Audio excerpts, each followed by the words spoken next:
ஆதன் news நேயர்களுக்கு வணக்கம். நான் உதயாஸ்ரீ. தலைப்புச் செய்திகளை காணலாம்.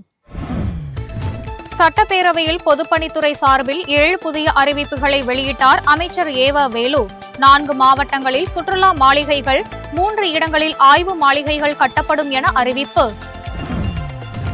போதைப்பொருள் புழக்கத்தை ஒழிக்க தமிழக அரசு நடவடிக்கை எடுக்க வேண்டும் என எடப்பாடி பழனிசாமி வலியுறுத்தல். போதைப்பொருள் புழக்கத்தை ஒழிப்பதே சட்டம் ஒழுங்கை நிலைநிறுத்துவதற்கான முதற்படி என விமர்சனம். கும்பகோணம் வெற்றிலை தோவாளை மாணிக்க மாலைக்கு புவிசார் குறியீடு. தமிழகத்தில் 62 பொருட்களுக்கு புவிசார் குறியீடு, 11 பொருட்களுக்கு புவிசார் குறியீடு பெற்று தஞ்சை மாவட்டம் சாதனை. புல்டோசர்கள் மூலம் வீடுகளை இடித்து தள்ளும் உத்தரப்பிரதேச அரசுக்கு உச்சநீதிமன்றம் கடும் கண்டனம். இடித்த வீடுகளுக்கு தலா 10 லட்சம் ரூபாய் நஷ்டஈடு வழங்க உத்தரவு. எம்புரான் படத்துக்கு தடை கோரி கேரள உயர்நீதிமன்றத்தில் வழக்கு. படத்தில் வரும் காட்சிகளால் வகுப்புவாத கலவரத்தை தூண்டக்கூடும் என குற்றச்சாட்டு. கோவை, நீலகிரி உள்ளிட்ட 5 மாவட்டங்களில் நாளை கனமழைக்கு வாய்ப்பு. வரும் 4 மற்றும் 5ஆம் தேதிகளில் 15 மாவட்டங்களில் கனமழை பெய்யக்கூடும் என்று வானிலை ஆய்வு மையம் தகவல். இனி தொடர்வது விரிவான செய்திகள். போதைப்பொருள் புழக்கத்தை ஒழிக்க தமிழக அரசு துரித நடவடிக்கை எடுக்க வேண்டும் என எதிர்க்கட்சித் தலைவர் எடப்பாடி பழனிசாமி வலியுறுத்தியுள்ளார். இதுகுறித்து எடப்பாடி பழனிசாமி வெளியிட்டுள்ள எக்ஸ் பதிவில், திருவண்ணாமலை மாவட்டம் செய்யாறு அருகே போதை ஊசி போட்டுக்கொள்ள மறுத்த இளைஞர் கொலை செய்யப்பட்டுள்ளதாக வரும் செய்தி அதிர்ச்சி அளிப்பதாக குறிப்பிட்டுள்ளார். திமுக ஆட்சி பொறுப்பேற்ற நாள் முதலே தொடர்ச்சியாக போதைப்பொருள் புழக்கம் குறித்து தாம் எச்சரித்து வந்தும் திமுக அரசு ஆபரேஷன் 2.0, 3.0, 4.0 என போட்டதையே தவிர ஆக்கப்பூர்வமாக ஒரு துரும்பை கூட கிள்ளி போடவில்லை என்பதையே இதுபோன்ற செய்திகள் உணர்த்துவதாக விமர்சித்துள்ளார்.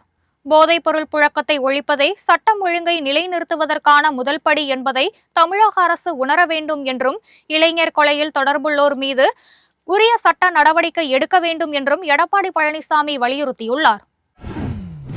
தமிழக சட்டசபையில் பொதுப்பணித்துறை சார்பில் 7 புதிய அறிவிப்புகளை அமைச்சர் ஏவ வேலு வெளியிட்டார்.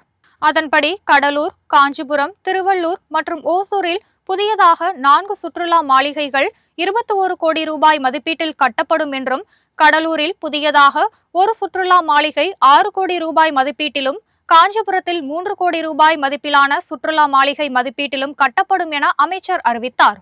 மேலும் திருவள்ளூரில் 3 கோடி ரூபாய் மதிப்பீட்டிலும், கிருஷ்ணகிரி மாவட்டம் ஓசூரில் சுமார் 10 கோடி ரூபாய் புதியதாக சுற்றுலா மாளிகைகள் கட்டப்படும் என்று கூறினார்.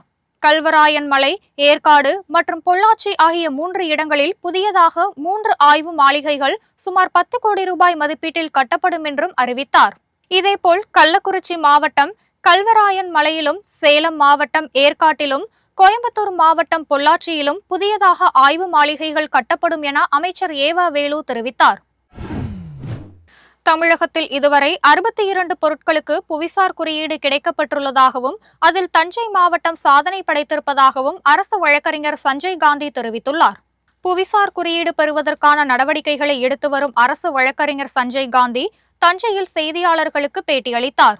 அப்போது பேசிய அவர், கும்பகோணம் வெற்றிக்கும் கன்னியாகுமரி தோவாளை மாணிக்கம் மாலைக்கும் புவிசார் குறியீடு கிடைத்துள்ளதாக தெரிவித்தார். தமிழகத்தில் இதுவரை 62 பொருட்களுக்கு புவிசார் குறியீடு பெறப்பட்டு இந்திய அளவில் அதிக புவிசார் குறியீடு பெற்ற மாநிலங்களில் 2வது இடத்தில் தமிழகம் விளங்கி வருகிறது என அவர் கூறினார். இதேபோல் தமிழகத்திலேயே 11 பொருட்களுக்கு புவிசார் குறியீடு பெற்று மாநிலத்தில் முதல் மாவட்டமாக தஞ்சை விளங்கி வருவதாகவும் சஞ்சய் காந்தி தெரிவித்தார். முல்லை பெரியாறு அணை குறித்து சர்ச்சைக்குரிய வகையில் வசனம் இடம்பெற்றிருக்கும் எம்புரான் திரைப்பட காட்சியை உடனடியாக நீக்க வேண்டும் என மதிமுக பொதுச் செயலாளர் வைகோ வலியுறுத்தியுள்ளார். இதுகுறித்து வைகோ வெளியிட்டுள்ள அறிக்கையில், முல்லை பெரியாறு அணையால் கேரள மக்களுக்கு ஆபத்து என்று எம்புரான் திரைப்படத்தில் திட்டமிட்டு கருத்து திணிக்கப்பட்டிருப்பது கடும் கண்டனத்திற்குரியது என அவர் குறிப்பிட்டுள்ளார். முல்லை பெரியாறு அணையின் பாதுகாப்பை உச்சநீதிமன்றம் அமைத்த நிபுணர் குழு ஆய்வு செய்து அணையின் நீர்மட்டத்தை 152 அடி உயர்த்தினாலும் எந்த பாதிப்பும் வராது என்பது உறுதி செய்யப்பட்டிருக்கிறது என அவர் சுட்டிக்காட்டியுள்ளார்.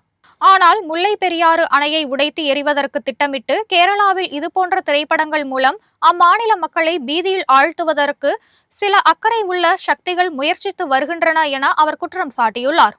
எம்புரான் திரைப்படம் மூலம் முல்லை பெரியாறு அணை பாதுகாப்பு அற்றது என்று சித்தரித்து அணையை உடைக்க சதித்திட்டம் தீட்டப்பட்டு இருக்கிறது என்றும், எனவே இத்திரைப்படத்தில் முல்லை பெரியாறு அணை பற்றிய காட்சிகளும் வசனங்களும் உடனடியாக நீக்கப்பட வேண்டும் என்றும் அவர் வலியுறுத்தியுள்ளார். தமிழ்நாட்டில் எம்புரான் திரைப்படம் திரையிடலை தமிழ்நாடு அரசு தடை செய்ய வேண்டும் என்று வைகோ கேட்டுக் கொண்டுள்ளார். மதுரை எய்ம்ஸ் மருத்துவமனையின் கட்டுமான பணிகள் 3 ஆண்டுகளில் நிறைவடையும் என்று நாடாளுமன்றத்தில் மத்திய அமைச்சர் ஜே.பி. நட்டா தெரிவித்துள்ளார். மதுரை எய்ம்ஸ் மருத்துவமனைக்கு கட்டடமே இல்லாத நிலையில் அட்மிஷன் மட்டும் நடந்தது தொடர்பாக நாடாளுமன்ற மக்களவையில் ஆம் ஆத்மி கட்சி சார்பில் கேள்வி எழுப்பப்பட்டது. இதற்கு பதிலளித்த மத்திய அமைச்சர் ஜே.பி. நட்டா, நிதி பிரச்சனையால் எய்ம்ஸ் பணிகள் தாமதமான நிலையில் தற்போது முழு வீச்சில் பணிகள் நடைபெறுகின்றன என்றும், மத்திய அரசு நிதி வழங்குவதில் ஒருபோதும் பாகுபாடு காட்டியதில்லை என்றும் பதிலளித்தார். மதுரை தோப்பூரில் 2021 கோடி ரூபாய் மதிப்பீட்டில் 220 ஏக்கரில் எய்ம்ஸ் வளாகத்தின் கட்டுமான பணிகள் கடந்த 2024ஆம் ஆண்டு மே 22ஆம் தேதி தொடங்கியது. முதல் கட்டமாக கல்வி வளாகம், புறநோயாளிகளின் பிரிவு, மாணவர்களின் விடுதி, அலுவலக கட்டடங்கள் 18 மாதங்களில் கட்டி முடிக்க திட்டமிடப்பட்ட நிலையில் தற்போது 24% பணிகள் முடிவடைந்துள்ளது. புல்டோசர்கள் மூலம் வீடுகளை இடித்து தள்ளும் உத்தரப்பிரதேச மாநில அரசின் செயல் மனிதாபிமானமற்றது, சட்டவிரோதமானது என உச்சநீதிமன்றம் கடும் கண்டனம் தெரிவித்துள்ளது. உத்தரப்பிரதேச முதல்வர் யோகி ஆதித்யநாத் தலைமையிலான பாஜக அரசு புல்டோசர்கள் கொண்டு மக்கள் வசிக்கும் வீடுகளை இடிப்பது குறித்து உச்சநீதிமன்றம் முந்தைய காலங்களிலும் கடும் கண்டனம் தெரிவித்தது. இருப்பினும் இந்த செயல்பாடுகள் தொடர்ந்து வருகிறது. இந்த நிலையில் அம்மாநில தலைநகர் பிரயாக்ராஜ் நகரில் வீடுகள் மேம்பாட்டு வாரியத்தால் இடித்து தள்ளப்பட்டது தொடர்பான வழக்கு உச்சநீதிமன்றத்தில் விசாரணைக்கு வந்தது. இந்த நடவடிக்கைக்கு நீதிபதிகள் கடும் கண்டனம் தெரிவித்தனர். சட்டத்தின் ஆட்சி என்ற பெயரில் பொதுமக்களின் வீடுகளை இப்படி இடித்து தள்ளுவது ஏற்க முடியாதது என்றும், புல்டோசர்கள் மூலம் இடித்து தள்ளப்பட்ட வீடுகளுக்கு 6 வாரங்களுக்குள் தலா 10 லட்சம் ரூபாய் நஷ்ட ஈடாக வழங்க வேண்டும் என்று தீர்ப்பளித்தனர். கோடையில் பொதுமக்களின் தாகத்தை தணிக்கும் வகையில் வீதி வீதியாக தண்ணீர் பந்தல் அமைக்க வேண்டும் என தவேக தலைவர் விஜய் கட்சி நிர்வாகிகளுக்கு உத்தரவிட்டுள்ளார். இதுகுறித்து தமிழக வெற்றி கழக பொதுச் செயலாளர் ஆனந்த் தவேக நிர்வாகிகளுக்கு அனுப்பவுள்ள கடிதத்தில் கட்சித் தலைவர் விஜய் உத்தரவின்படி கோடை காலத்தை முன்னிட்டு பொதுமக்கள் பயன்பெறும் வகையில் தமிழகம் முழுவதும் தண்ணீர் பந்தல் திறக்கப்பட்ட போதிலும் பல இடங்களில் தண்ணீர் பந்தல் இல்லாமல் இருக்கிறது என குறிப்பிட்டுள்ளார். அப்படிப்பட்ட இடங்களை நிர்வாகிகள் ஆய்வு செய்து 234 தொகுதிகளுக்குட்பட்ட அனைத்து இடங்களிலும் முக்கிய சாலைகள் மட்டுமின்றி வீதி வீதியாகவும் தண்ணீர் பந்தல் கட்சி சார்பில் அமைக்க வேண்டும் என்றும், தினமும் சுத்திகரிக்கப்பட்ட தண்ணீர் இருப்பதையும் நிர்வாகிகள் உறுதி செய்ய வேண்டும் என்று கேட்டுக் கொண்டுள்ளார். கும்பகோணம் வெற்றிலை மற்றும் கன்னியாகுமரி மாவட்டம் தோவாளை மாணிக்க மாலைக்கு புவிசார் குறியீடு அறிவிக்கப்பட்டுள்ளது. ஒரு குறிப்பிட்ட இடத்தைச் சேர்ந்த தனித்தன்மை வாய்ந்த பொருட்களுக்கு மத்தியில் அரசால் புவிசார் குறியீடு வழங்கப்படுகிறது. புவிசார் பெற்ற பொருட்களை வியாபார நோக்கத்தோடு போலியாக வேறு பெயர்களில் பயன்படுத்துவதை தடுக்க முடியும். அந்த வகையில் தமிழகத்தில் திண்டுக்கல் பூட்டு, சேலம் சுங்குடி சேலை, காஞ்சிப்பட்டு, மதுரை மல்லிகை, தஞ்சாவூர் கலைத்தட்டு, திருவில்லிபுத்தூர் பால்கோவா, கோவில்பட்டி கடலை மிட்டாய், பழனி பஞ்சாமிர்தம், கொடைக்கானல் மலைப்பூண்டு உட்பட பல்வேறு உணவு, வேளாண் மற்றும் பாரம்பரிய உற்பத்தி பொருட்கள் புவிசார் குறியீடு பெற்றுள்ளன. அண்மையில் மதுரை மறிக்குழுந்து மற்றும் விளாச்சேரி களிமண் பொம்மைகளுக்கு புவிசார் குறியீடு அறிவிக்கப்பட்டிருந்ததும் குறிப்பிடத்தக்கது. எம்புரான் திரைப்படத்திற்கு உடனடியாக தடை விதிக்க வேண்டும் என கோரி கேரள உயர்நீதிமன்றத்தில் பாஜக நிர்வாகி வி. விஜேஷ் என்பவர் மனு தாக்கல் செய்துள்ளார்.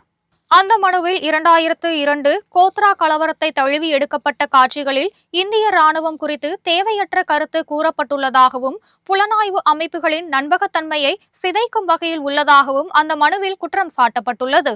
இந்த படம் சமூகத்தில் அசாதாரண சூழலை உருவாக்கும் வகையில் இருப்பதோடு வகுப்புவாத கலவரத்தை தூண்டக்கூடும் வகையில் படத்தின் காட்சிகள் இருப்பதாகவும் அந்த மனுவில் குற்றம் சாட்டப்பட்டுள்ளது.